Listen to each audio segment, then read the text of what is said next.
Good evening, and welcome to the Caring View, the online health and social care platform free to access to absolutely everybody. Before we get started, no, do not adjust your screens. I cannot figure out how to use the camera on this computer. Go to www.thecaringview.co.uk for all of our free resources, our podcast episodes, our chat show episodes. Don't forget to hit subscribe and like on YouTube, on Twitch, on X, on Facebook, on Instagram, on LinkedIn. You can follow us and watch us live across all of those platforms. And everything we do is completely free. We managed to do this through the fabulous and wonderful donations from our sponsors. And without further ado, just want to give a quick rundown of who sponsors the Caring View. So we have Prosperwell, the UK's leading digital marketing agency. You can find out more about them at www.prosperwell.co.uk.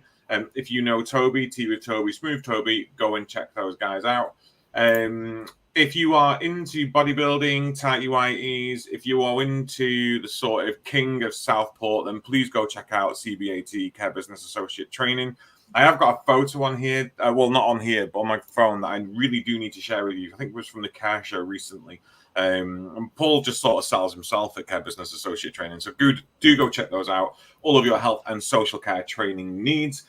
We have Attis Care by Attis Insurance Brokers. A lot more, actually, than just insurance brokers. Attis Care. We caught up with James at the Care Show a couple of weeks ago in October, and he really wants Attis Care to be a place where you can phone up and basically just ask for advice, ask for support. They're there to really connect and protect the sector more than just your insurance for your care homes, more than what we knew about, and they sponsor us. So we learned a lot by talking to James, so please do go check them out. As always, we have Log My Care, www.logmycare.co.uk. And last but not least, we have Florence, directly connecting healthcare professionals and organizations with shifts and training. Now, I didn't know what that meant. I started using Florence a couple of weeks ago. I totally know what all that means now. And they're amazing. It's like an alternative to agencies, and you don't have to deal with really pushy agency sellers. You choose your own carers, you choose your own nurses, you refuse them if you don't want them. It's, oh my God, super easy to access. So if you do have workforce issues or you're looking at alternative sort of agency solutions, please do go check out Florence. Good evening, Mark, and how are you? Yes, good evening. Not too bad, thank you. You? I'm good. A lot's happened since we were last on air. It feels like it's been about a month since we were last here. We did the Care Show, we did West Sussex.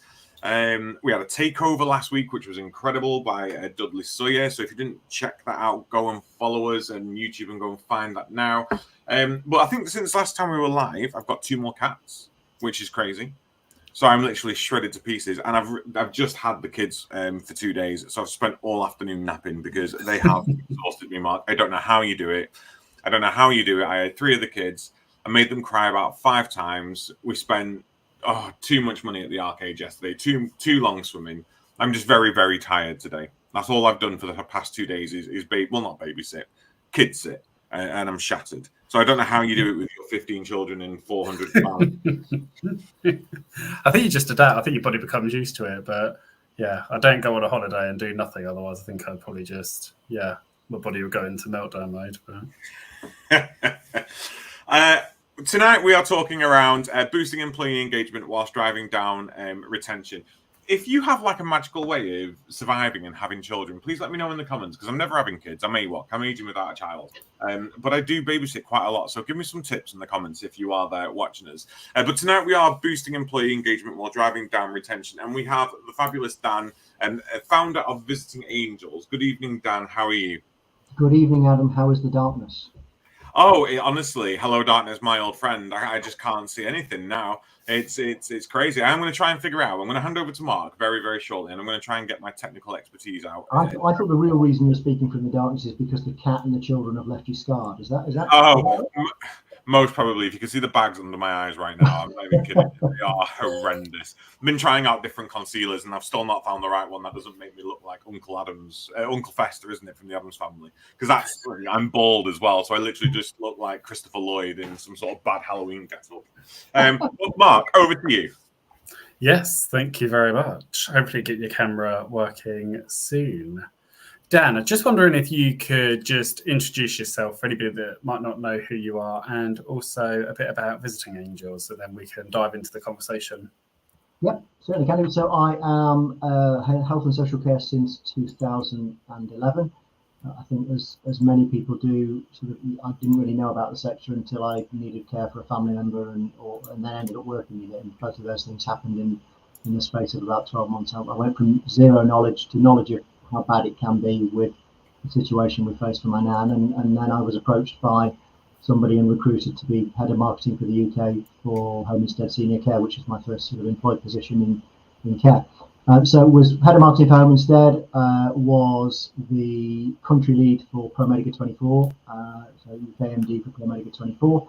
And then when Brexit was challenging, as it became, resigned from that position and had 6 months of gardening leave to think, what could I do? And was generally getting in my wife's way and under her feet when she kicked me out of the house and said, you need to be going gainfully employed doing something. And so I started the research on what became Visiting Angels. And Visiting Angels, we're a domiciliary care provider. We're predominantly private duty. We're always private duty rate, so either private or private duty rate.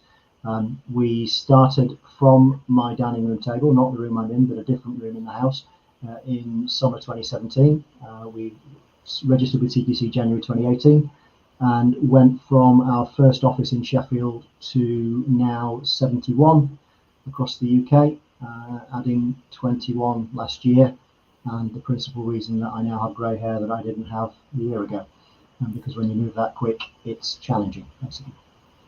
Indeed, and obviously had the good old pandemic in the middle of all of that. That was fun, wasn't it? Yeah. I do think we all, those of us that worked through it and dealt with it, need to write the book about it, so that those that bellyache about it when theirs was easier than mine. And listen, nobody had a good pandemic, right? But I was sort of listening to sort of accountants and lawyers complaining about how it was challenging to leave their 5-bedroom house when we were sending care workers into harm's way. And I sort of think sometimes people need perspective, right? So yeah, we have the pandemic to deal with as well. No, absolutely. So you've had various roles within social care, and obviously before you joined the care sector. What do you think your experience has helped in terms of that engagement? Because I don't think engagement is something that is often spoken about in social care per se a great deal, but you had obviously previous experience that you would have brought in. Yeah, I guess, well, I was really lucky in that my first proper role in social care was with a private duty provider, and with Home Instead, a very good private duty provider as well, right? So that became my field of reference, and I've not worked for volume providers. I'm aware of what goes on in that market. You know, I've been active in the franchise sector for 26 years, so I've seen some of the franchise dom care businesses that do operate in that market. But I have to say, I think probably my eureka moment was what Brexit forced us to have to do in terms of thinking about the challenges of staffing a European business, which is what ProMedica was, and then genuinely having 6 months of nothing to do during gardening leave to do some proper market research. And the due diligence that we did on the start of Visiting Angels was to sweep the market and look at what people said about their organisation, you know, the mission and vision statements that other providers had. And something absolutely remarkable happened. You know, I looked at nearly 50 businesses as part of that due diligence and found that not one of them had a people-focused mission statement. You know, many didn't have a mission at all, but those that did have a mission had a mission focused on clients and care delivery. You know, they wanted to be outstanding providers. They wanted to be the provider of choice. Nobody had a people-focused mission. And I thought, well, that's the biggest problem we've all got. Right? The challenge that Instead had, it was the challenge that ProMedica had, it's the challenge that many providers have, it's the reason we've got shortages in the workforce, right? So I thought about that and thought, well, probably some of the challenge here is the degree to which the job is understood and by society at large, and also the degree to which people who are not in the sector are encouraged to engage with it as a potential route to employment. So, you know, the mission we started with Visiting Angels was to be the employer of choice for the UK. And you know, by 2023, which is the timeline we set for that, we had 30 odd offices, and I had people telling me that they were joining us because we had a great reputation as being a good place to work. So we were doing pretty well at that. The current mission is to lead the sector by 2030 as an employer of choice. We want to be the biggest provider in the country by loving our staff more than anyone else does. But the second part of the mission has been consistent since we started, and it's been to redefine the role of carers in society. And that, for me, is about saying if you change the game, you move the dial on the job that you ask a carer to do, it becomes more attractive, and if it becomes more attractive, more people might be prepared to do it, which enables you to be able to engage with a different audience to consider being a care professional. So that's sort of where we've moved to. Thank you very much. Adam, if you want to come in at any time, just unmute, just so I know, because I can't read any body language. In terms of that readdressing the role and what that looks like, let's start there. What does that look like at Visiting Angels? What do you do that's different there than maybe the care provider down the road, or that we see kind of? Well, it's interesting. I've often said, if you describe the job that a care worker has to do without using the word care, is it any wonder that we've got a shortage of people in the workforce, right? So this is a job where you regularly have too much work to do in too little time, working for an employer who, because of the constraints of the contractual situation they might find themselves in, is paying you, if you're lucky, minimum wage, on a 0-hour contract, travelling between visits during the working day and probably not getting paid for your travel time when you do those visits, and also having the additional stress of having somebody's life in your hands while you're doing that. And that, if you say that's the job, is it any wonder that people don't want to do that, right? So, we talk about being care-centric in the business. It was a phrase that I coined in summer 2017. I think I was probably the first person on the planet to use the words care-centric. And what we mean by that is seeing the world through the eyes of a carer. That's the vision for the organisation, to be care-centric. And if you put yourself in the position of a care worker and you see the world through their eyes, you're going to ask yourself some questions pretty quickly, which is, do you want to work for minimum wage or more than minimum wage? The answer is probably more. Would you like the security of a proper contract or a 0-hour contract? And overwhelmingly, the answer is that they want the security of a proper contract. Would you like more time in visit to be able to complete tasks with your client and leave your client positive and feeling well of the care you've delivered? And again, more time in visit is a really important part of that. So that's sort of part of what we did. And I think very often when I talk about what we do as an organisation, people get very hung up on contracts and pay. It's kind of, we pay more, we have proper contracts, it's all about paying contracts. It really isn't. They're the table stakes things which enable you to have a proper conversation about employee engagement. But the stuff that's really useful when it comes to staff retention is about listening, it's about culture, it's about celebrating carers, it's about recognising the barriers to somebody wanting to leave an organisation and then trying to remove the barriers to them staying, right?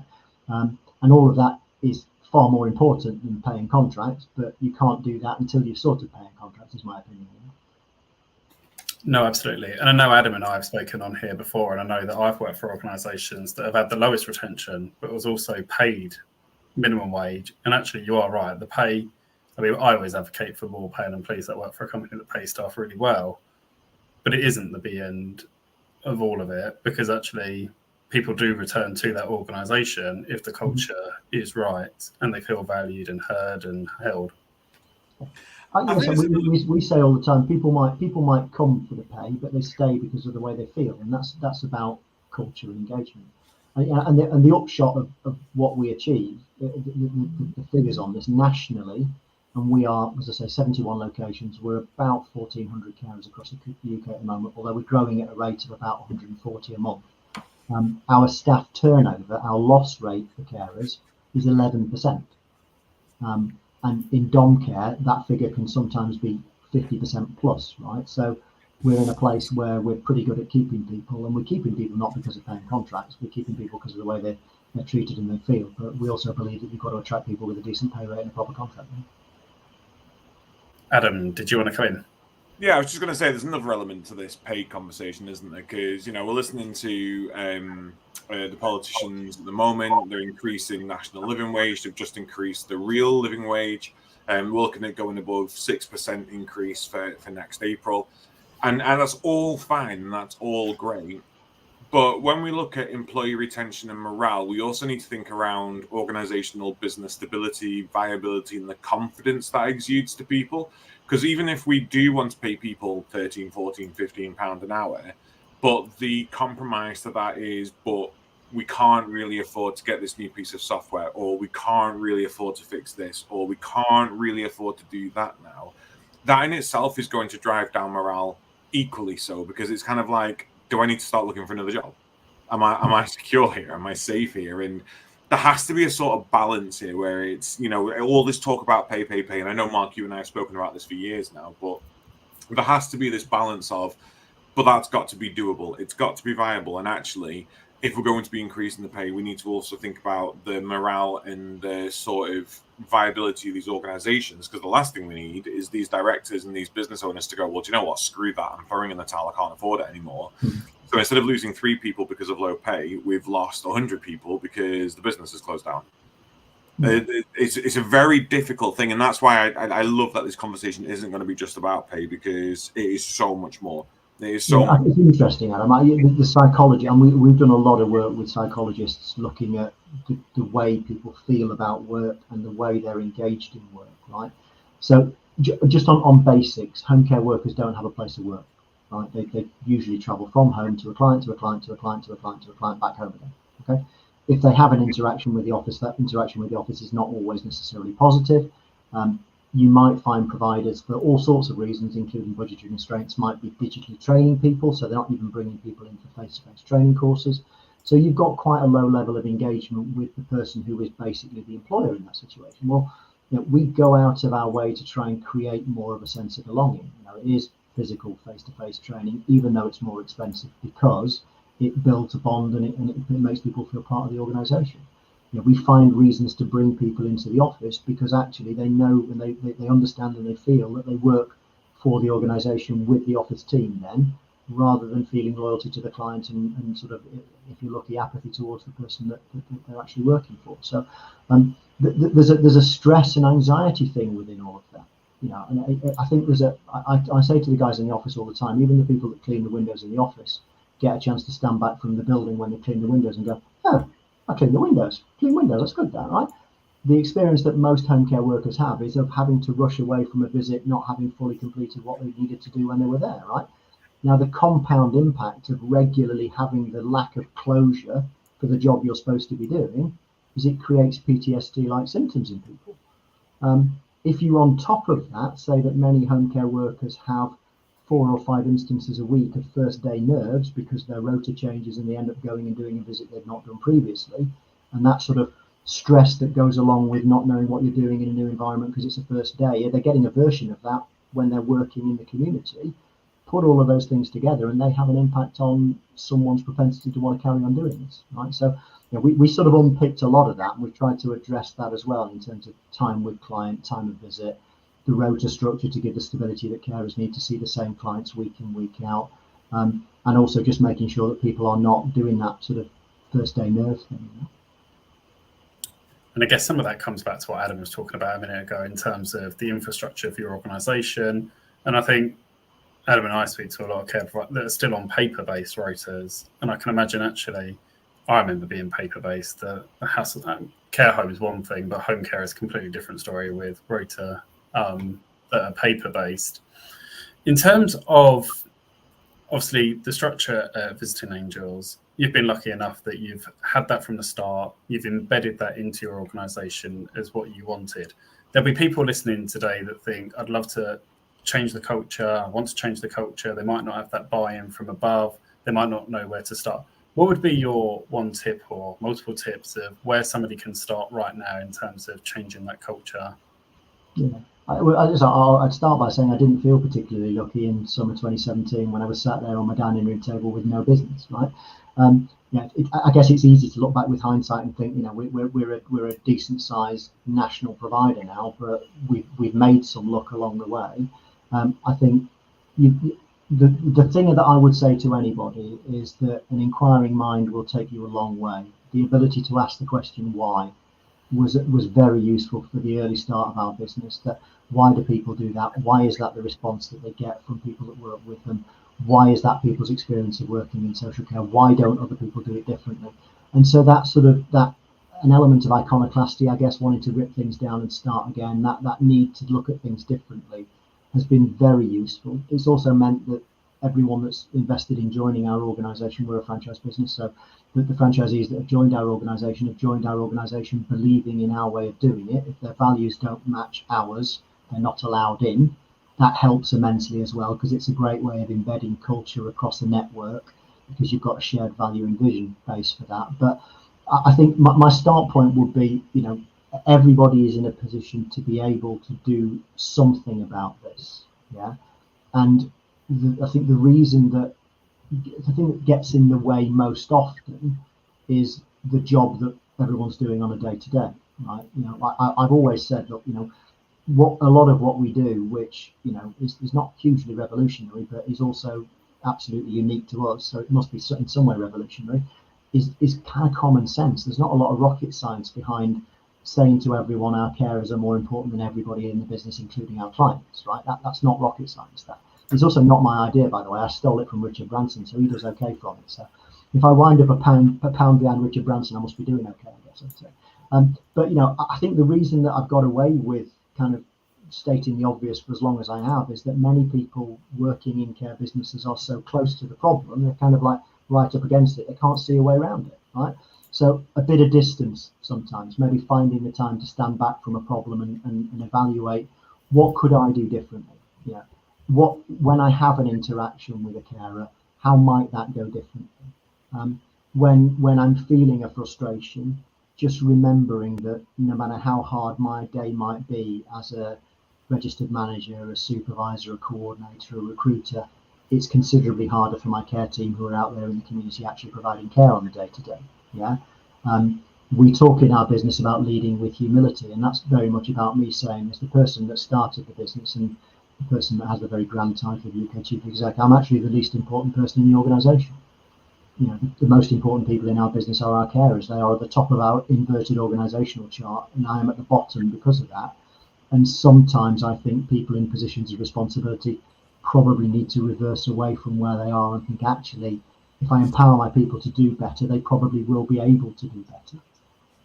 So I totally get that, but I would disagree, because I struggle placing importance on people and having it as people are more important than not. I get that the most influential people in our organization are the people who work for us, but I would also question putting them above the people who use our services, because without people who use our services, we're not needed.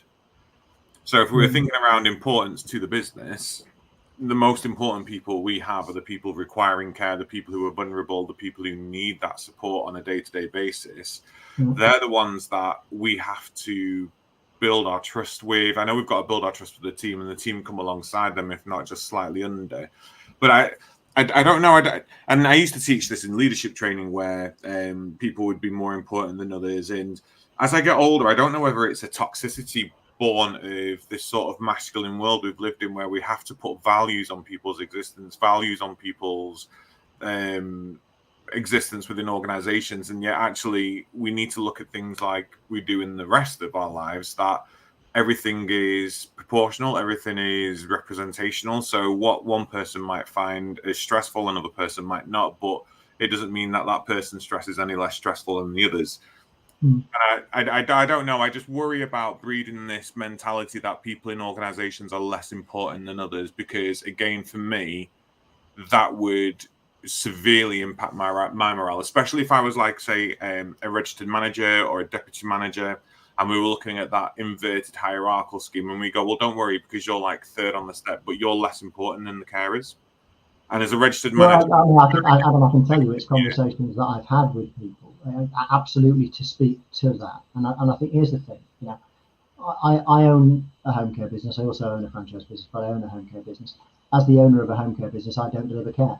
My team do, right? So it's absolutely appropriate for me that I say to everybody they're more important than me. And the challenge never comes from the top of the pyramid, because the caregivers are very happy to be shown to be the most important people in the organisation. And my ego is big enough. I don't need it fluffed at all. I'm very happy to sit at the bottom of the pyramid and be happy at the bottom there, right?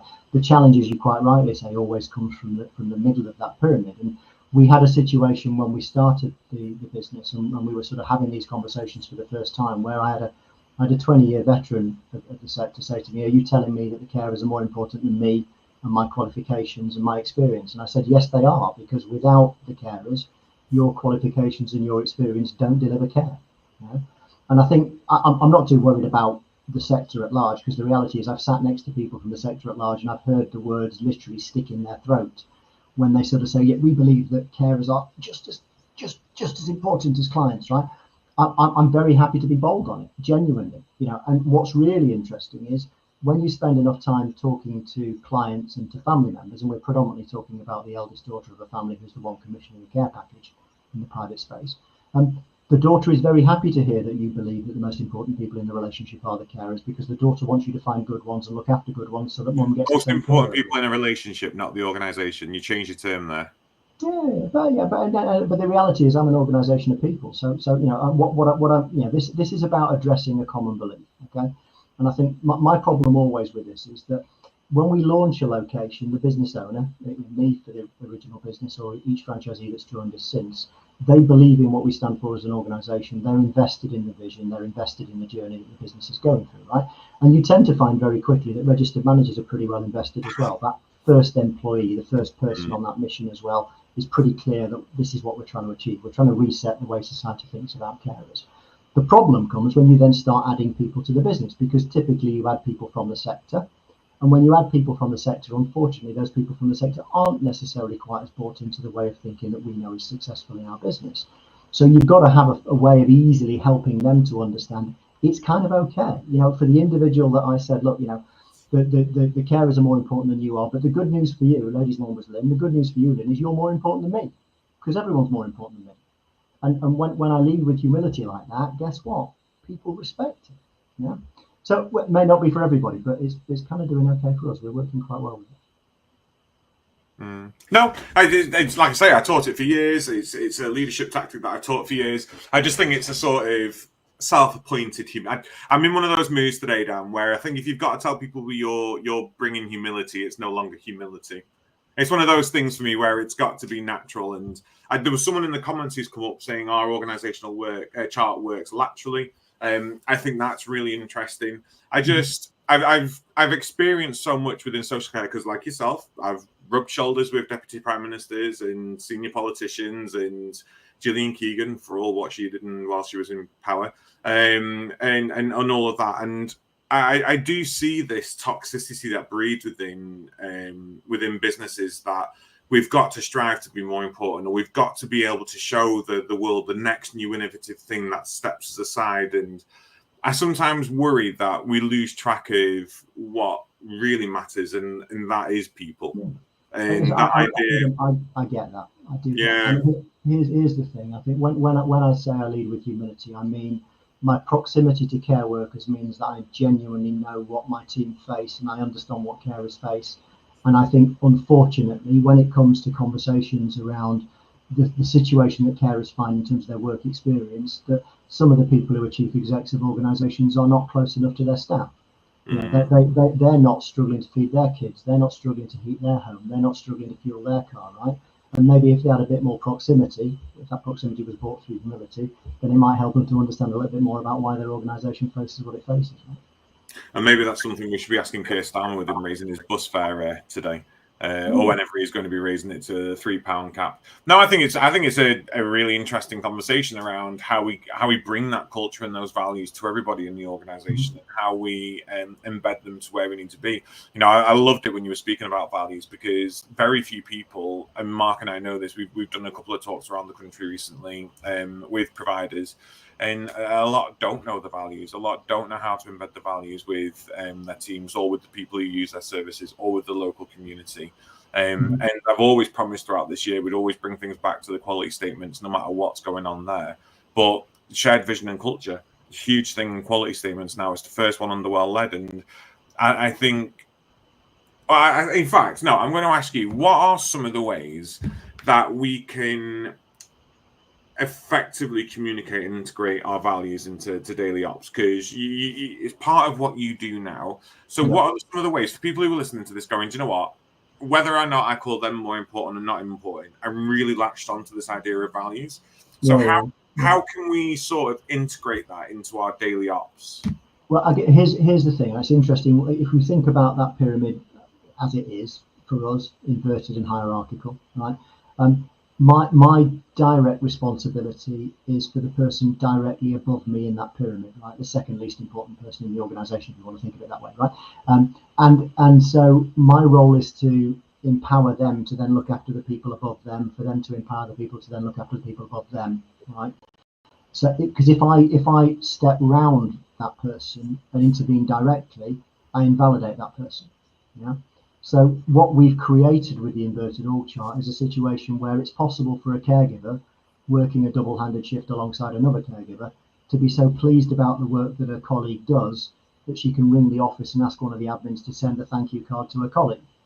You've then got a caregiver loving a caregiver. You've got a caregiver also being carer-centric, right? So that degree of ownership for the vision and the values of the organisation is hard won, but it comes with consistency in your communication. It comes with regularity, with sort of reinforcing with people what you're trying to achieve. It comes with making sure that it's consistent. You know, if you read our values were written in order to address not only the needs of the organisation, but the expectations of the regulator in terms of what quality care should look like. And you know, it takes a part in everything that we do. You know, as a collective, whenever we get together, and you know, we're coming up on our annual conference. I was saying to Mark earlier, on our annual conference in November, we've got 200 people for the daytime and about 300 for the evening. When we get together, one of the things that we do is we have a carer-centric roundtable where everybody that's in a decision-making capacity in the organisation is empowered to share something wonderful that they've managed to do for one of their caregivers, for everybody else to be able to learn from that. So, yeah, that, I guess that gives us a sort of a developing business unit of innovation, which is driven by the vision for the organisation to be carer-centric. So, yeah, so I'd say, listen, consistency in communication, absolutely regularity in communication as well, but also embedding that value base into the stuff that we do on a day-to-day. You know, we've got a caregiver charter, which is we call it the Visiting Angels Top 10. You know, number one on the Visiting Angels Top 10 is we are where we say we're going to be when we say we're going to be there, because a caregiver not being where she said she was going to be when she said she was going to be there cost my nan her life. And you know, as a result of that, if I've got a situation where we've got a compliance requirement, but a member of the team speaking to a caregiver about something not going as it should do, if that's in relation to time and place, she's going to quote the charter back at her. She's going to say, look, you know, number one on the Visiting Angels Top 10, we are where we say we're going to be when we say we're going to be there. You know, not only do we know what we stand for, we also regularly reiterate it with context to the job we're doing on a day-to-day. No, I love. Oh, am I on mute? No, I'm not. I can't tell without my camera being on. I'm struggling to see. We can't either. It's so unusual for me this week. I must try and figure this out. No, I think that's great. And we've had some more comments coming in around values in the chat. And one saying, you know, making sure it's part of our team meetings, examples of how we've lived our values as of late. And I think that's a really good one. And then different ways to approach an application form. So no personal statement, instead comments from the candidate as to how they share and will work in line with our values, appraisal and performance to company values, and other processes, values, impact assessments. 100% totally agree with all of that. Just looking at the time, and I'm wondering where I want to go to next. Mark, have you got anything before I jump on to my next question? The only thing I've been writing loads of notes, but when you were talking about kind of CQC and framework, obviously, who knows where the CQC are going with the framework right now. But obviously, at the moment, feedback. I thought you were going to say who knows where the CQC are going right now. That as well. Well, I know where there should be. Feedback is obviously key, but I also think that feedback from your staff, the people you support, is also a massive driver of engagement. I think it gives you your engagement score, but then what you do with that feedback then drives that further. What are some tips there around how you're gathering your feedback and what you're doing with it? Because I think there are, Adam and I, we did a talk last week, the week before, to West Sussex care providers, and this was something that came up in conversation around how you can utilise, and I don't think there are providers that are utilising the feedback that they get from their staff as effectively as they could. Yeah, it's interesting. I think you can't pay lip service to it. It's the start point for this. You know, there's no point taking feedback because you feel you need to take feedback. You've got to take feedback because you actually want the feedback. And you know, my mum still says to me, "You've got two ears and one mouth. Use them in that order." And that I have an awful lot to say for myself, so it's kind of difficult to imagine I can do that, right? But you know, the reality is, if you're going to put yourself in a position where you create the emotional security within your organisation for people to be able to speak, what you've then got to be able to do is to listen to what gets said and be prepared to act on it, even when sometimes it's difficult to hear. Yeah. And that's not just about encouraging the interactions which lead to that feedback. It's also about being prepared to act on what gets said when it happens. I think it's about making sure that there is always an opportunity for that, and it's also about recognising that different people would want to give that feedback in different ways. But I'm not sure where you guys want to go next, but I think the reality is so much of this. If you're going to run a business which has got the right approach to employee engagement, it's impossible to do that unless you recruit people into your organisation who have got the value match to be able to enable them to do that, right? So I also think this comes back to what decisions you take as a provider when it comes to the selection process through recruitment, to make sure that you're bringing people in that are aligned with the values and the vision of the organisation, but also if engagement's what you want, they're actually prepared to do it and then to listen to it. Yeah, no, I agree. And then I suppose not that I'm being a pessimist, and I promise you I'm not. But then I also suppose, how many people like that actually exist in the UK right now? Like, how many people actually exist that believe our values, especially of the younger generations? Because there's a conversation that I want to have on the Caring View at some point, and that's how I don't want to say bring back civility, because that makes me feel like society is lost and is a lost cause and it's done for. But you just need to go onto social media. You just need to go onto TikTok. You just need to go onto the comments of a Liam Payne post, or a disabled person showing off a new trick that they've got in cooking, or people trying to live their empowered lives like everyone deserves to. And all you need to do is go into the comments on those videos, and it's like a race to see who can say the funniest, most derogatory, demoralizing thing. And I do wonder, when we sit here and talk about how we want to get all these people into our organizations with these values, and then think, well, actually we need 500,000 more people working in social care, and that's the safest estimate. We're probably going to need a lot more than that. Is there that many people out there that are that nice? Yes. Do you? Yeah. No, listen.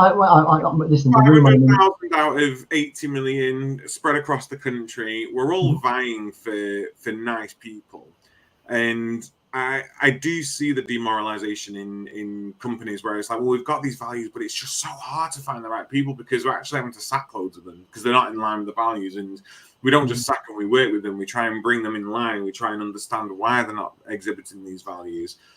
And I do wonder whether themes and trends wise, which is where I was going to go next, but slightly thinking it in this angle, is I think we're going to have to be working very closely with Skills for Care and other large bodies of data across the sector to figure out actually where are the best, what age groups, what demographics, what backgrounds are the people that we better recruit from, because that's who we need to go for, and that's who we need to sort of bring into our organizations. But I do wonder, do you think there is a civility issue in this country which will in turn impact the quality of the carers that we will see joining the sector? Adam, you're asking the wrong guy. I'm seamlessly segueing from angry young man into grumpy old git with nothing in the middle. So, if you're asking me whether there's enough civility in life, some would say that there's not enough civility in my life in that situation. Listen, I don't share your pessimism. I mean, the room that I'm in is not as dark as the room you're in, so I can understand addressing where you are right now. But here's the thing. When we talk about redefining the role of carers in society, we're talking about reframing the work that carers do, or more importantly, reframing the way that society sees the work that carers do. Because I do genuinely think, whether it's the political classes or whether it's the man in the street, there's so much misunderstanding in terms of the complexity involved in adult social care. The people that still believe this is a low-skilled job, the people who believe it's possible for an ex-politician to stick on a polo shirt and start being a care provider because anybody can do it. Those people need to wake up, because that's not where we're at. So what I believe is that by reframing the job to make it more attractive, you do two things. Yeah, there are only 3 effective recruitment pools for people. And I'd love to talk to you about recruitment, retention and selection, because the reality is we haven't got a recruitment problem in this country. We're pretty good at recruitment. We've got a hell of a retention problem. And in my opinion, not enough people do selection well enough. And that's part of the challenge as well, right? But when you do that, when you reframe the job, then you're working with 3 tiers of a wedding cake. I know Neil Eastwood talks about it very clearly as 3 tiers of a wedding cake. The overseas recruitment market is the smallest tier, the top tier of the wedding cake.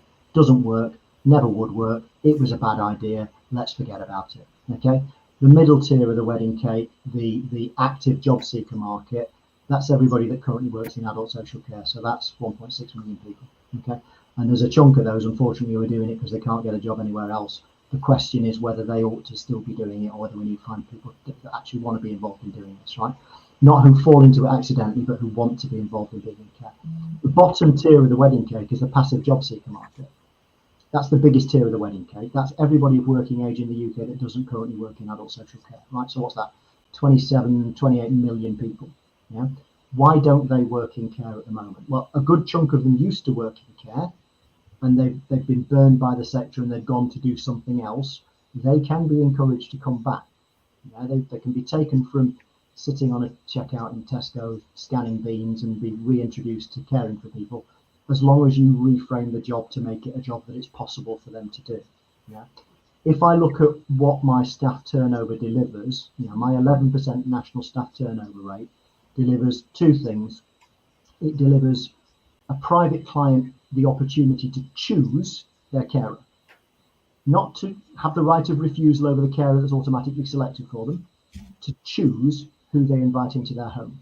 Yeah, and we're unique in that, in giving people that beauty parade of people that they can choose to invite into their home and to invite into their bathroom, because we're talking about personal care as well. It also gives those clients the consistency of knowing the same carer is going to visit week in, week out. Because when you retain your team, it's possible for you to guarantee to your clients that they're going to get the same carer week in, week out. Okay, but if I look across the business at examples of that, my first client in the UK was a lady from a place called Penistone, just outside Barnsley, who wanted 14 hours a week because she'd broken her hip. And we cared for her for in total 2 years. And during that 2-year period, 72% of her visits were delivered by a primary carer. My longest serving client in Sheffield has been with me since April 2018. And in all of that time, 95% of her visits have been delivered by the same carer. And both of those caregivers were not from the sector. One of them used to work on a counter and a pharmacist. The other one used to be a hairdresser. So part of reframing the job is to say, well, actually, if you make it more attractive, not only is it easier for people within the sector to think about doing it, it also means that those that might have ruled it out will consider it. How does that work with weekends? Sorry, you've got me questioning now. I used to do home care as well. So how does someone provide 95% of the care visits when we've got weekends? Do they work 6 days a week?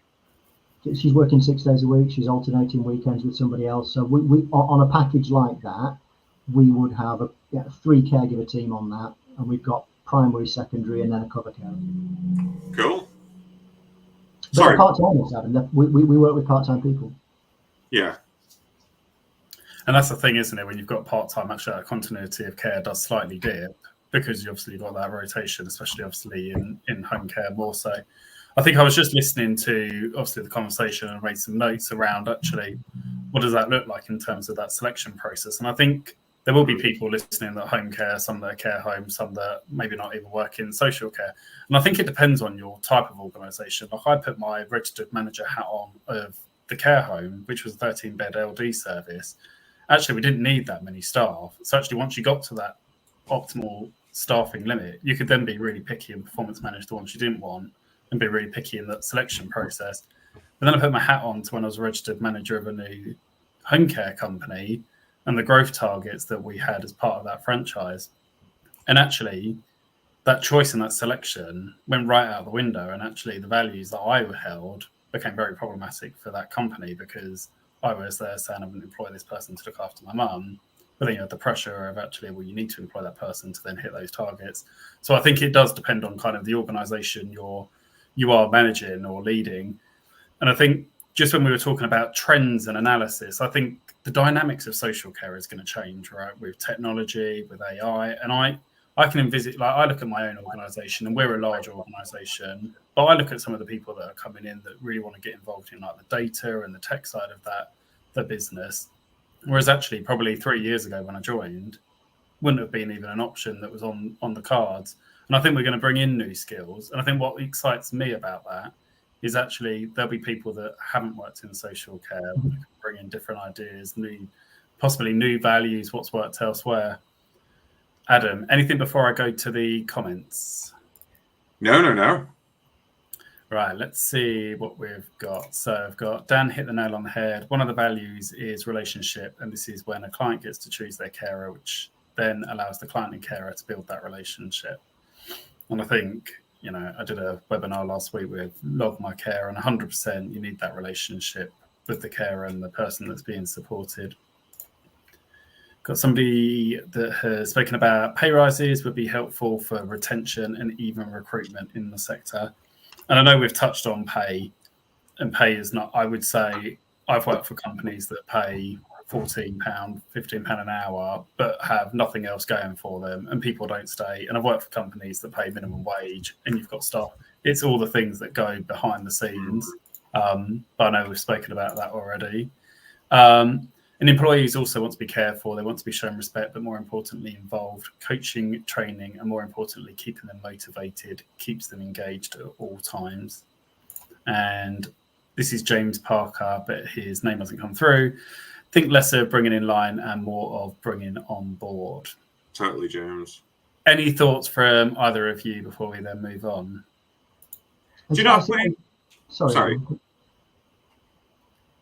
It's like twinning, you lot. I was going to. I'm a bit of a student of generational cohort theory, and I think we need to look at society in that way. Yeah, the challenges that we face as a sector are driven by societal level changes in population dynamics. We've got a baby boomer group. It's a population bubble. By definition, the preceding group is smaller and the following group is smaller. That's challenging us all because we've got fewer workers in the generation following those that need it, and fewer again in the generation following that. But when you start getting into the nuts and bolts of that, what you find is that different generational cohorts also have different approaches to what motivates them for work. And many of the people that are in my team are of a generation where they find it attractive to have a cause-driven business, for us to be in a position where we are saying, look, we're genuinely, we talk about politicians, like, when I sat with Helen Wheatley in Westminster in February, that was with a view to trying to get politicians to listen to what we do so that others might learn from that. It was also to try and get it to listen to the depth of the problem, because I think sometimes people are painfully unaware of how deep the problem is. So that when you're looking for consistency like that, you say, well, actually, when you get into the things that drive certain groups, if you've got a core celebrity that people can get behind, that does help immensely, because they come to you pre-programmed with a value base which is a good fit, because they're coming to you because they want to fight the injustice that exists within a sector or within society. Absolutely. Adam, what were you going to say? I was just going to say that I wonder how long it's going to take us to get to the point where we start having these conversations with actual employees. Because when you think about it, we started, let's think about care 10, sort of 12 years ago, started all these different conversations around how we should treat residents differently, how we should treat service users, clients, people, whatever what term we use. And then all of a sudden, we then started to realize that we can't have this conversation without them. And we need to start having experts by experience. We need to start having people who have lived experience. And I just read some of the comments, and I read some of the things that we're talking about, keeping them engaged, keeping them motivated, keeping them this, keeping them that. And actually, we're devaluing them as a person already by making them a subject of a conversation that we can improve and fix. When actually, realistically, Mark, maybe we should have this chat filled with people who are working in care who feel morale and who have low morale, who have high morale, who feel engaged, who don't feel engaged, and listen to them about actually what it is that's. I don't know. I totally agree with your comment, Dan, that, well, it's not that I have to agree with it. It's fact. The generations are shrinking. And we've had the lowest birth rates in God knows how many years now for the most current generation. And we talk about what drives people to succeed. For me, yes, it was most definitely a life-fulfilling role that I could do and use to make change and to make people feel or live in a way that they deserve to live. And Mark and I have this conversation on stage quite a lot about social care, and I will always say to people, look, you turn your nose up at social care, but have you ever held the door open for someone in a supermarket? Have you ever reached something down from the top shelf? Have you ever done anything like that? Because all of that is social care. That's helping people to live independent sort of lives. But again, I sit here in my black box of doom, and I do wonder whether the younger generations now coming in see TikTok, they see Love Island, they see this sort of get rich quick, oh, I can do that, I can achieve that. And I do feel like there is this mentality that they don't want to do hard graft. I do feel like there is this mentality, and I know a lot of them, and they do want to go out there and earn quick. And then those that don't have that monetary sort of materialistic outlook are the sort of polar opposite, where they're like, I don't want to work because I don't want money. I just want to live. I want to experience, and I want to travel, and I want to use my time on this planet to see as much as I can, experience as much as I can. And you can't knock them for it. Where does working 10, 15, 20, 30 hours a week in social care fit into that? And actually, is there something we need to look at now within social care? And I know this is around boosting morale and everything, but it would help. Do we need to rethink the entire model of social care? Would that be more beneficial rather than trying to make the current population fit into the current model? Well, yes, I would say, Adam. But I would say that the current model of social care is not reflective of what people need from a delivery perspective in terms of social care either. We can, whether it's funding, commissioning, time in visit, there's all sorts of issues in terms of where it is right now. But I guess we're afforded the luxury of, when you're dealing with private clients get to pick what they need, and we give them what they need, and that's fine. But we also do a little bit of work for local authorities normally when other people can't do it, because it's very dependent on stable workforce to upskill the workforce to do complex work, as an example. Or the NHS for exactly the same reason. Some of the work that looks like quasi-nursing work that we're involved in because staff stability can do that. But I think what I would say is that many of the bits of architecture which exist within our industry exist based on a genesis of social care which is not what we have today. Right? And the rules of the game have changed. Right? There are many people owning businesses, running businesses, people working in care who 20 plus years ago, 20, 30 years ago, we had very little minimum wage legislation. We were starting to get minimum wage legislation, so relatively cheap workforce. The job itself was considerably easier. It's never been easy, but it was easier. What goes along with an aging population is an increased complexity in terms of care need.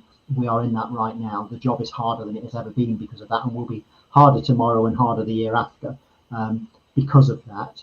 And we also had an abundance of workforce because we'd not had the dual combination of the idiotic move that Brexit was and the difficulty around the pandemic in terms of the way that Brexit was reported elsewhere in the world, which led to people leaving the country. So we've got a shortage of workforce. We've got an expensive shortage in workforce because the people are more expensive as well. And the job we're asking them to do is complex compared to where it was 10 or 15 years ago. Yet there are still people who are in positions of authority making decisions with regard to social care who believe it's low-skilled work, and they trivialise it because of that. Yeah, and that's sort of wrong. It's also really wrong, and we're lucky that we don't have to deal with much of it. But it's really wrong that a commissioner working for a local authority believes that we commission a lot of hours, therefore we should buy it cheaper, is a legitimate position to take. Because last time I checked, the 2014 Care Act is pretty consistent in terms of care needing to be person-centred. And if it's person-centred, it's bespoke, which means it doesn't matter how much you buy, it's got to have an individual care plan each time. Therefore, it can't be mass-produced, and therefore there is no bulk discount for it. Right? But we exist in a way where it's okay for a local authority to think about commissioning care that way. Do you think that's leading to a classist approach to social care then? Because, like you said, you only take on private clients, which is great for them and is wonderful. No, for clarity, I only take on people who pay the private rate. Those clients can be public funded or private funded. So they've got to be able to afford to pay the private rate, is what I'm trying to say. Yeah, well, the local authority have to be prepared to pay the private. Yeah, which doesn't happen all that often. Used to be home care myself, but we're in that position. It happens more than you might imagine if you say. So let me get to my question. Let me get to my question. Yeah. So, do we think this is bringing us to a classist form of social care because we are demanding certain rates for social care? Now, whether that person pays it themselves or whether we basically ask the local authority to pay it, for those who can't afford to pay it for themselves and those whose local authorities can't afford to pay it, we're then putting them in a position where they aren't in able to access the same level of care as other people. And I wonder, or I worry, that it's great to have these models of care to promote, well, this is what we do and this is everything we do, but we can only do that because of the money we get. Whether that will lead to a sense of inferiority to providers who can't afford to do that, who can't afford to only accept private levels of care and actually have to rely on local authority funded stuff and don't have the money to do what you do. I don't know, Adam. I disagree, but I disagree publicly, and very often people who work in commissioned environments get offended when I disagree publicly about it. I've got a choice on what I choose to sell my product for in exactly the same way as anybody working in any other care provider has got a choice on what they tender for. If they've tendered at an uneconomic rate, that is problematic. Oh, by the way, I'm not blaming you here. I'm just saying. No, but I think this is a broader conversation, right? Because you hint at a classist structure, but the reality is we're there already, Adam, right? We've got an awful lot of providers who are working 60-70% of their book at the local authority, and then 30-40% of their book private client, and charging a premium to a private client, and that private client premium is topping up the council contract. Now, it's morally reprehensible to expect a private individual to top up a council contract because they're already paying for 100% of their own care, right? That happens now, right? We're in a situation now where I've seen some numbers which suggest potentially as many as 60% of the adult social care workforce in domiciliary care are being paid incorrectly. Either their pay rate is not what they're actually getting paid, or they're being paid below minimum wage. I think Unison have got some figures on that as well. It's an inevitable consequence of short visits in commissioned situations where you're only paying for contact time, because if you're going to do an 8-hour shift and you're doing it in half-hour blocks, you do a lot of travelling over the course of the day when you do that. If you're not getting paid for your travel time and your start pay rate is minimum wage, you inevitably end up getting paid less than minimum wage. So carers are subsidising care currently, if you look at it that way as well, right? So let's take away those two sort of the false things which are enabling local authorities to commission care at an uneconomic rate, and just ask the very straightforward question. If the Home Care Association reckon that the baseline commissioning rate for social care in the UK should be £28 something, any council buying it for less than that is getting a subsidy from somewhere. Oh yeah, no, I totally agree with you. I'm not disagreeing with you. It's just we can talk about this until the cows come home, but what that means is we've got a huge percentage of people in this country who are having substandard care, and we want to argue that things are happening elsewhere. And actually, and it brings me back to my civility. What do we owe these people who can't afford that? Because what we're saying at the minute is, well, local authorities are robbing us blind. We can't provide care for less, so it's tough titties, basically. Yeah, and actually, I don't think local authorities are robbing people blind. I think local authorities are in a ridiculously difficult situation because commissioning care across 200 local authorities across the country is not the most efficient way to buy care. There's an awful lot of duplication of effort when you do that, and actually, a local authority should be really dealing with things that a local authority should be dealing with. I think part of the mood music from Labour in respect of the National Care Service is if you take a commissioning responsibility away from a local authority and centralise it, you free the local authority up to do things like dealing with potholes and bins and traffic lights and all the other bits that they also have to get involved in dealing with. I've got sympathy for local authorities who are in a position whereby they're basically bankrupt, right? But I think I sit in a space where very often when I talk to journalists, that's exactly what they say to me. Like, the problem is, Dan, who pays for this stuff? And my answer to that is, well, at the minute, the wrong people are paying for it, so someone needs to do something about changing that. And it's actually for politicians to do something about changing that. Or indeed for care providers to say, do you know what? If I can't afford to pay my staff better, the reason for that is I probably tendered incorrectly on that contract. And why would you want to do work at an economic rate? It doesn't make sense. Right? I think there's so many. Oh, go on. No, I was going to say it doesn't make sense, but we're all in it for people at the end of the day rather than money, aren't we? Or so we like to say to people. I was just going to say, I think there's so many levers when it comes to commissioners. I mean, I work over 3 local authorities, and all of them are so different. And I think you spoke there, Dan, around actually the ones that are bankrupt. Like, I work with one local authority that's bankrupt, but actually the commissioner is so forward thinking and future thinking that actually it really has a completely different way of working. And I think, I compare that local authority maybe with another that has so many commissioners that actually it doesn't move quick enough. And actually, by the time something's agreed, actually the scope's changed, something's changed. I mean, next week, or next April, the pay increases, actually what that's going to look like for the sector in terms of all those other small businesses like the local coffee shops and everything that probably won't be afford to, and then they close and you've got those staff. And I think it's just the model and then the experience of the commissioner, whether they've got experience of social care, healthcare, no experience at all. And I think it just does make such a difference. And I think we just need somebody that thinks about what that future looks like in terms of those trends that we kind of touched on earlier and conscious of time, not to go down that route, but also what's happening in the current. And I think sometimes actually having a contract that's a lot longer than maybe the year, 2-3 years that they currently commission, but actually long term allows you to do something really kind of innovative in that region that really makes a difference to those people you support. Yeah, I'd love to think, Mark, that we could get to a place where commissioning was done based on value, not on price. Right? I think, because if I think specifically about the cases that, when we started in Sheffield, I distinctly remember my first conversation with the commissioner at Sheffield City Council, and they rang me up and said, look, we want you on this case, the family want you on this case, the social worker wants you on this case, 32-year-old gentleman with Duchenne's muscular dystrophy, right? So complex, yeah. The problem is down that at the time we were charging £21.50 and the council were paying £16.70. So she said to me, "Will you negotiate with me?" I said, "Yeah, I'll negotiate with you. I'm at £21.50. I'll do it for 25. I did it for 27. She said, "You're very rude." I said, "No, you're very rude because you're asking for a discount on a service that you recognise has got a reputation only because of what I charge for it, and you're giving me no legitimate reason why I should give you that discount. So I'm sorry, I can't work with you at that." And she said, "Well, I'm sorry, I can't work with you either." And we parted ways. And 6 months after that, she came back and she said to me, reluctantly, "I'm now going to have to pay your price of £21.50 because we've had 3 providers in the intervening period and they've all failed at the case." And I said, "Well, that's unfortunate because my prices have gone up now. It's £22.50. But prior to it getting to us, it had been through 8 other providers. At what risk to the family and to the individual? At what cost to the local authority of recommissioning that case, right? It surely makes more sense to pay more for it in the first place and give it to an appropriate provider. We needed really stable team to deliver on that. We needed the retention rates that we've got, that we're becoming famous for. We were the right people to do that work. I don't get involved in whatever garden variety looks like. I don't get involved in too much less complex local authority work because they tend to place it elsewhere at a lower price, and that's perfectly fine and appropriate, and I'm okay with it.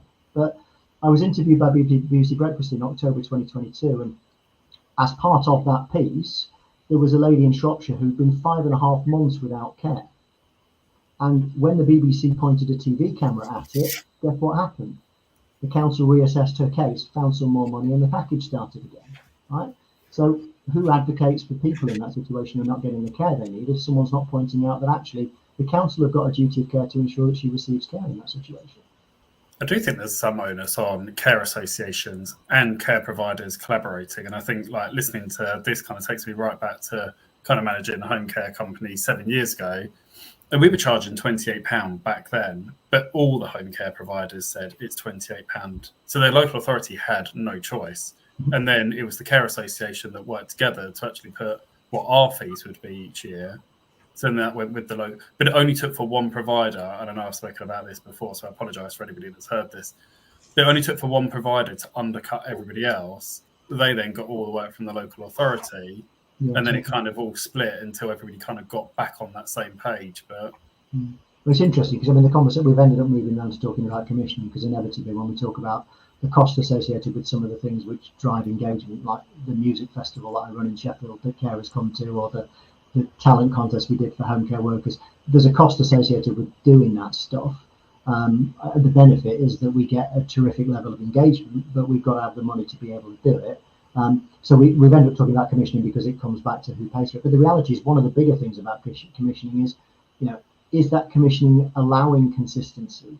Is it being shipped from provider to provider to save a few pence here or there, which means that the care workers are not getting to build that relationship with the client that they're supporting in that situation? Is it being commissioned at an unrealistically short time frame?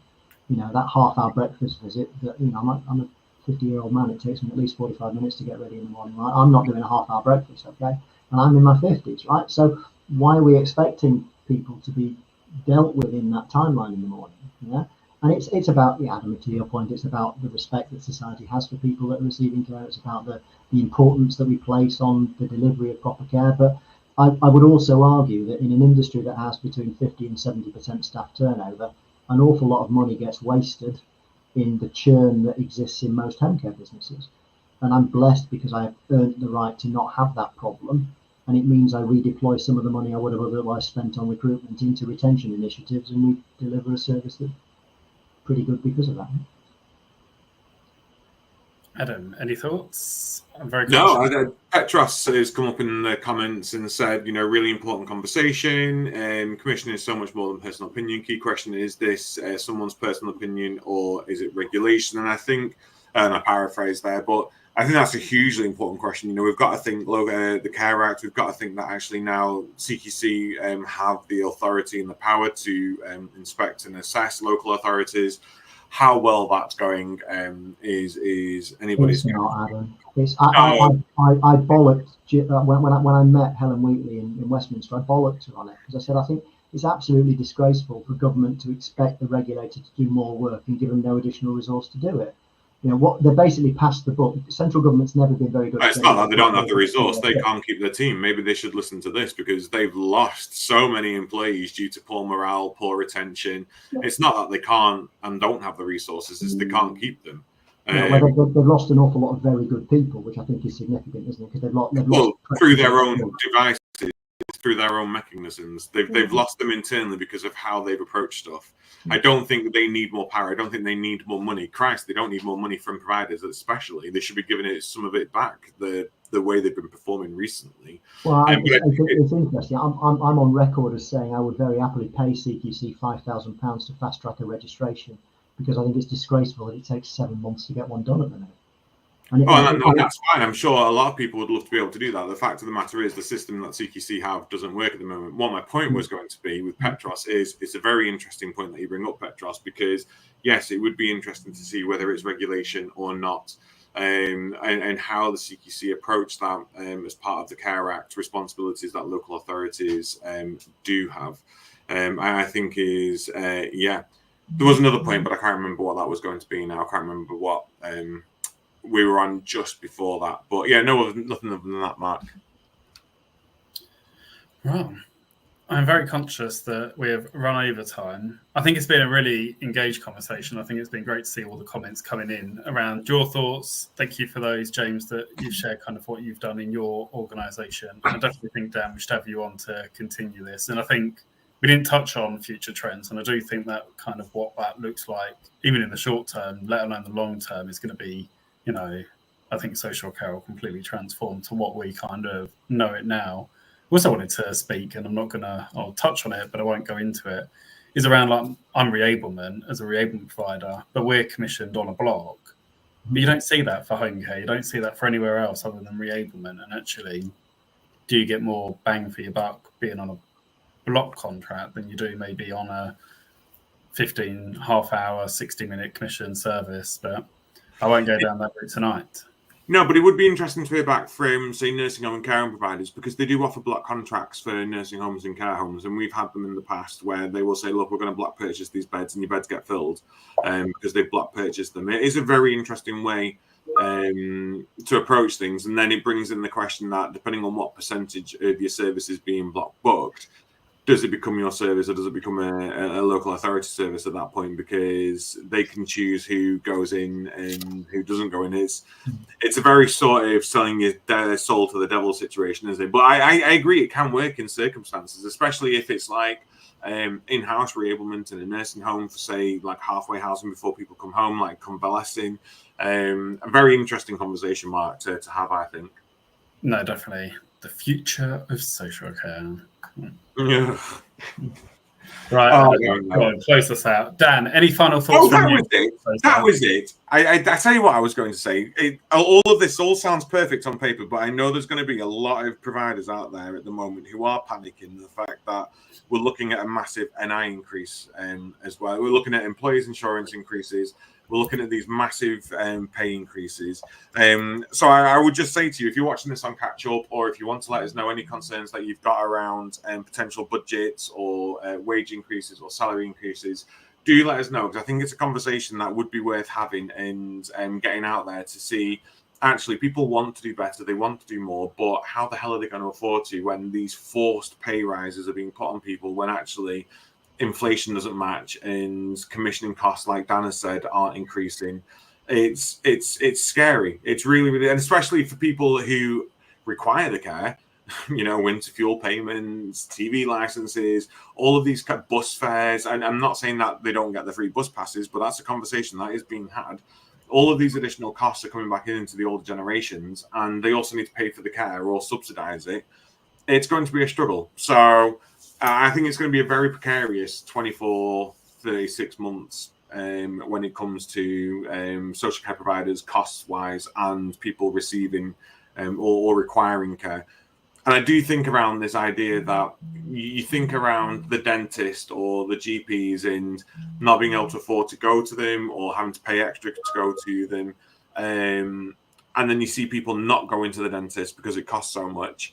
I do wonder, and I know we're already there, but whether we'll see an increase in people who are neglecting their own personal care at home because they're worried about the cost that it's going to put on them, and what sort of crisis we will see in social care moving forwards. Adam, I think you're right. I think we're absolutely there. I think that there's a false baseline at the moment. I think the belief that we fix this by raising pay rates, when in some instances pay rates are not being adhered to in the way they should be at the minute anyway. We've got a false baseline because we've got private duty subsidy coming into local authority contracts, and we've also got a massive unmet care need, which is usually being supported by family carers who are unpaid and in the workforce anyway, right? And so here's a crumb of comfort for your dark room, right? And what I genuinely think is a positive. Oh, hello, he's on. And I literally just text Stevens like, I can't get your camera to work on your computer. It's like you've got to lift it up. You've had the lens gap. So what I was going to say, in closing in all of that, I lost my train of thought now because your camera's come on. What were we talking about? Where were we? We were talking about block commissioning. We were talking about was it the block commissioning we were just talking about? No, we were talking about. Sorry, a comfort, right? So, and I think in Wes Streeting, we've got a health and social care secretary. I wish he would maintain the full use of his job title because he's responsible for the other bit as well, right? Who recognise, and we've also got other people within government who recognise that there is a cost to UK PLC of what is occurring currently in social care, right? And we seem to have people who are prepared to invest in initiatives which support people's social care need, provided it delivers a real GDP benefit to the UK. What is the current cost of middle managers, professionals, family members who are caring for their loved ones instead of working when they could actually be active in the workforce if they could access proper social care, right? That's a conversation. No, 100%. Totally. Just before we close off, there were two things. It's not related to this that I just wanted to mention. First is the new Worker Protection Act. I know that I can see emails coming into our inbox about it. We do have a free guide that you can download on our website. There is also a podcast with Stephen Scone's solicitors around the Worker Protection Act. I did see an article earlier saying that claims are already through the roof with one law firm. So do make sure that you are compliant with that because obviously it's now legislation. And also just wanted to share a link to the Care Management Show, just for anybody that might not know about it. The end of, I was going to say this month, but end of November, 29th and 30th of November at the Excel in London. One thing I love about this is the content is duplicated on day one and day two. So actually, if you can only go for one day and then you want a colleague or another manager or somebody else in your organisation to go for the second and you can't go together, actually allows you to do that. Or in my case, if you want to see more than one talk that is at the same time, it means you can go on the second day and watch it. So do go and check. Coming to mine, I'm speaking. Are you going to come? I am definitely coming. I'm not speaking this year, but I am coming down with some of the team from work. So, yeah, no, I'll definitely be there. I won't be there. I'll be in Berlin shopping at the Christmas market. That's going to be so cool as well. I'm jealous. Oh, I can't wait. Look, this has been the Caring View. We have got some huge announcements coming up over the next few weeks, which I'm super excited to share with you. And I'm like a kid at Christmas. I can't keep my gob shut half the time. So Mark's going to have to censor me moving forwards. But some really exciting news coming forwards from the Caring View. We are looking at booking in our shows. Well, we've already started booking in the shows now for 2025. We are looking at doing more takeover shows next year. Ideally, we'd love to do one takeover a month. So if there is a show that you would like to take over, you bring your own guests, run the show yourself. Mark and I sit there in the background doing all the techie bits. You have the show, you have the platform. That's absolutely fine. Please do get in touch with us. Let us know. This is a platform for everybody. It's not for Mark and I. It's a voice of social care, and that's what we want it to be. And I also think, just talking about the new Worker Act there, we must get our fabulous HR expert on, Sonia Rai from Next HR, because there are so many employment law changes that I think we need to start discussing now, especially the employee rights that's looking at coming in 2026. I've heard that might now come in 2025. There's a lot that is going to be changing that we need to have a bit of confidence on. So we will make sure that we bring the fabulous Sonia Rai back. And in fact, I might make Sonia do a takeover because Sonia's amazing at them. And the guys over at Nectar HR are fabulous. But you will only find that out if you hit that subscribe button, if you hit that like button, if you give us a follow on our social media accounts, you will be updated of all of our upcoming and current shows. Please do go check out our sponsors, Prosperwell, CBAT, Log My Care, Florence, Attis Care by Attis Insurance Brokers, www.thecaringview.co.uk. All of our information is on there, but you will see us at various shows around the country and live every single Tuesday at 7:30. So until then, take care, and we will see you soon. Thank you so much, Dan. Thank you, Dan. Thank you, guys. Thanks for having me on. Keep the great work up. Love it. Cheers now. Thank you.